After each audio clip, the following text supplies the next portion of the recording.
नमस्कार, मैं हूं अंकिता और आप देख रहे हैं प्रकाशवाणी। बिहार में विधानसभा चुनाव की सरगर्मी तेज हो चुकी है। आने वाले बिहार चुनाव को लेकर सभी के मन में कई तरह के सवाल उठ रहे हैं।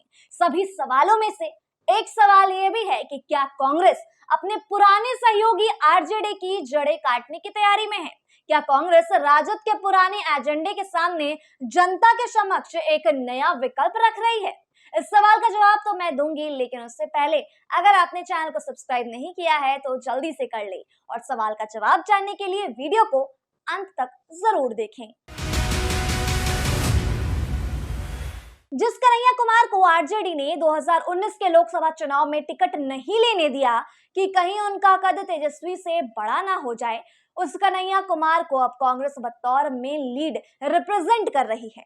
2025 में तेजस्वी यादव को एक लड़ाई गठबंधन के भीतर भी लड़नी पड़ेगी अपनी एक्सेप्टेबिलिटी यानी स्वीकार्यता को लेकर, और इसका नुकसान बहुत बड़ा होने वाला है।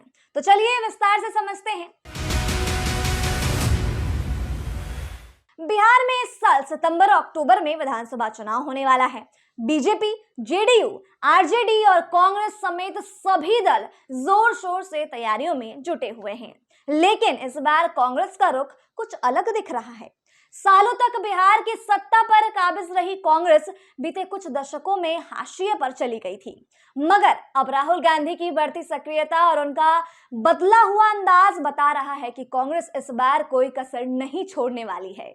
जी हाँ, अब आप सोच रहे होंगे कि कैसे, तो चलिए आपको बताते हैं। पिछले 5 महीनों में राहुल गांधी ने बिहार के 4 दौरे किए। गुरुवार को दरभंगा और पटना में उनके कार्यक्रमों में एक खास बात दिखी, दलित वोटरों को लुभाने की उनकी कोशिश। दरअसल दरभंगा में राहुल ने दलितों के मुद्दों पर खुलकर बात की, तो पटना में ज्योतिबा फुले पर बनी फिल्म अपने कार्यकर्ताओं के साथ देखी। उनके हर दौरे का मकसद साफ है, मिशन दलित, जिसका लक्ष्य है बिहार चुनाव में दलित वोट बैंक को अपने पाले में करना। कांग्रेस ने इसकी शुरुआत संगठन स्तर पर भी की है। प्रदेश अध्यक्ष अखिलेश प्रसाद सिंह को हटाकर दलित समाज से आने वाले राजेश राम को कमान सौंपी गई। इसके अलावा रोजगार दो, पलायन रोको यात्रा के जरिए कांग्रेस ने पूरे बिहार में अपनी मौजूदगी को फिर से जिंदा करने की कोशिश की है।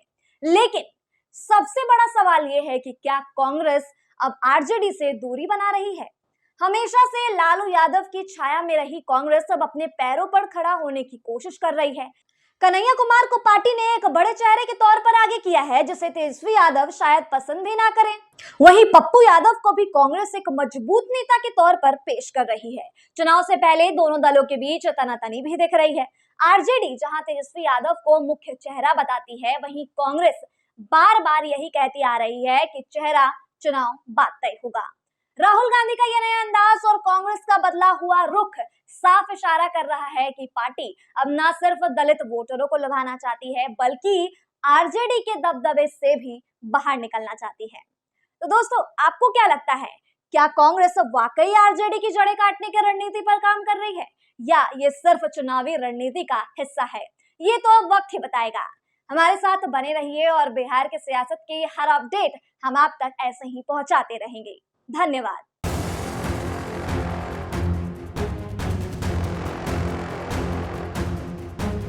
आपके शहर में नए युवा ला रहे हैं नया बदलाव। भवन निर्माण में एसएस कंस्ट्रक्शन, खन्ना एंटरप्राइजेस के offers and distribution, ideal public school की एजुकेशन, जगदम्बा रेस्टोरेंट का taste and decoration, life care medical का कस्टमर अट्रैक्शन, निशा मोबाइल के फोन कलेक्शंस, राजू जी के आम्रपाली मसाले की रेसिपी, डॉक्टर फारिदा परवीन की फिजियोथेरेपी।